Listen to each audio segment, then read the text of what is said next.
childhood's end. It's an iconic, hard science fiction, Arthur C. Clarke. It's been people have tried to bring it to the screen unsuccessfully. Tell us about how you've been able to do that successfully. It's an honour for all of us to tread in the footsteps of such sci-fi classic. Not only Arthur C. Clarke, but Stanley Kubrick with 2001. They are very big shoes to fill. And everyone was fully aware of that, and that may be part of why it's taken a while to bring to the screen. It's a book that was written before anyone landed on the moon, before any of the most amazing things that have happened now had occurred. So bringing it to the screen after all that's gone is an undertaking everybody respected, and I think we approached everything in hopefully trying to be bold and not intimidated by that, but to follow groundbreaking filmmaking and storytelling. The world has moved on 50 years later from when it was written, 65 years later. But, well, we shall see when it airs. Hopefully that scale of thought is there, the scale of courage. How many changes did you have to make from the story in the book to fit a 3-night miniseries format? Well, the book is written in 3 nights, in 3 chapters, in 3 parts. It was written, however, over a scale of time, because it's from a short story, Guardian Angel, that he wrote many years before turning it into the novel it is. It's inspired by the book. I think the screenplay takes on a lot of themes from the book, and is a screenplay of that novel, but turning into 3 2-hour films from the novel.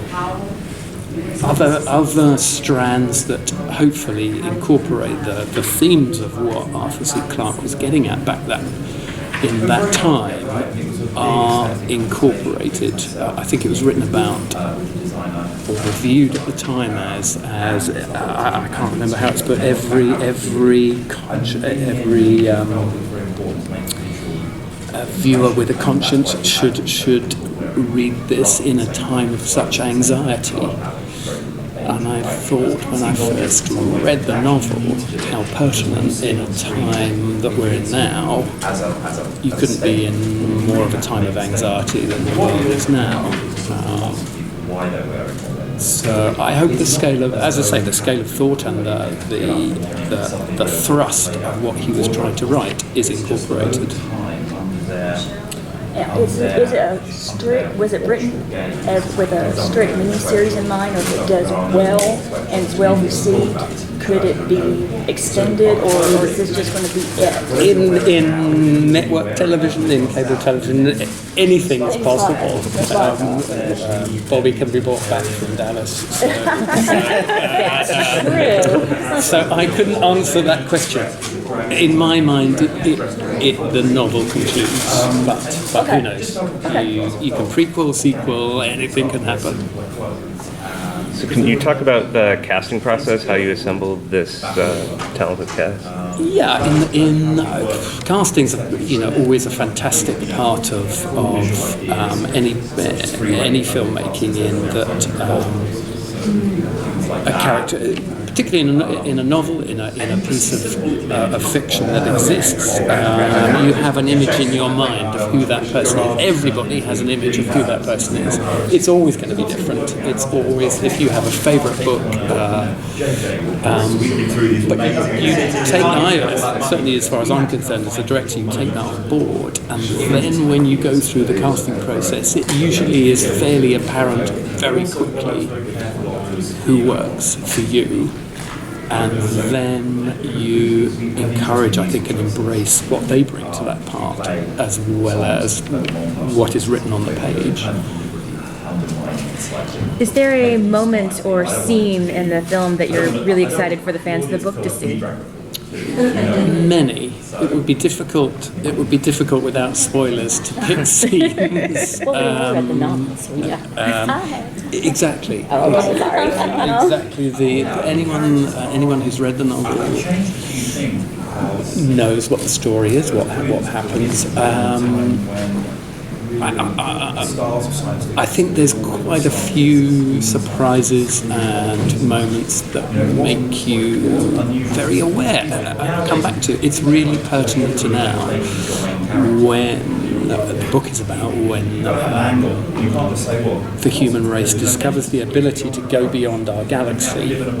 Somebody, whoever's out there, decides to show themselves and go, well, maybe that's not such a good idea, but here is a wonderful world, and they make a wonderful world, supposedly for the human race, but how pertinent to now when the world is in chaos and it discovers the ability to go to other worlds that maybe we're prevented from that. The context that the novel was written in 65 years ago, I think, was something like that. Do you think, I mean, Arthur C. Clarke was so almost prophetic about so much stuff. Yeah. As you were filming this, did you kind of catch glimpses of just how you had these aha moments as you were going through the filming? It's like, wow, how could he have known? It's quite extraordinary what he knew. There are many interviews with him on film before computers, he was extraordinary in knowing where we're going, shockingly so.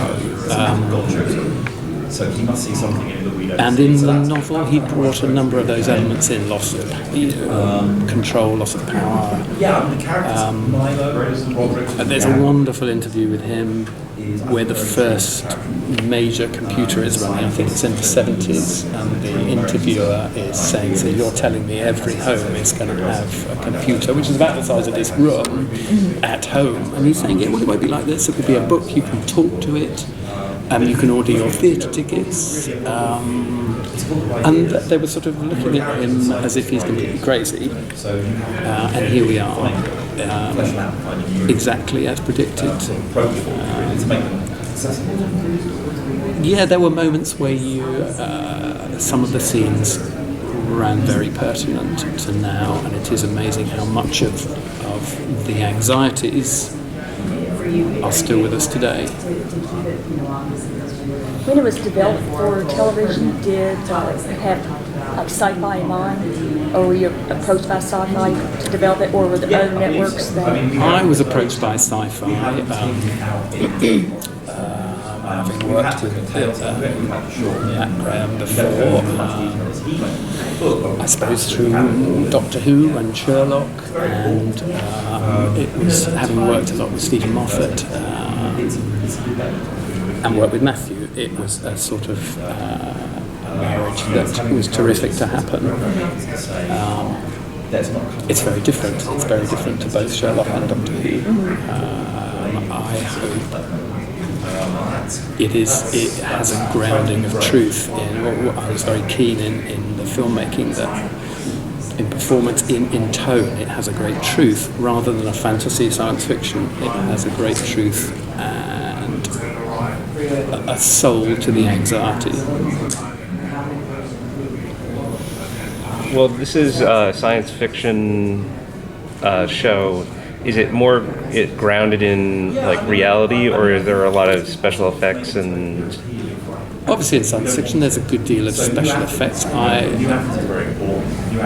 It is a show with special effects. It's not a special effects show. It's written and seen through the eyes of the people it affects, of the characters in the novel, that this extraordinary event, how it affects their lives and how it affects them interacting.